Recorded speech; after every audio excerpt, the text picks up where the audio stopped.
এই যে বাজেট বক্তৃতা এটাও কিন্তু একটা টেমপ্লেট বলে আমি মনে করি। কেন টেমপ্লেট?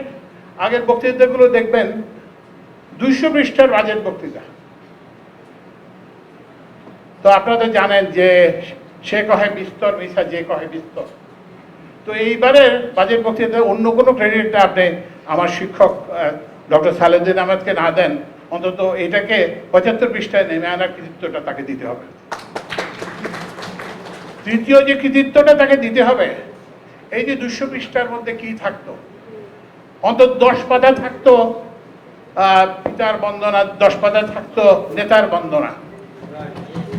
ওখানে প্রফেসর ইউনূস শব্দটি পর্যন্ত নাই, চিফ অ্যাডভাইজার এই শব্দটি পর্যন্ত এই বাজেটে নাই। এটাও একটা টেমপ্লেট বলে আমরা মনে করি।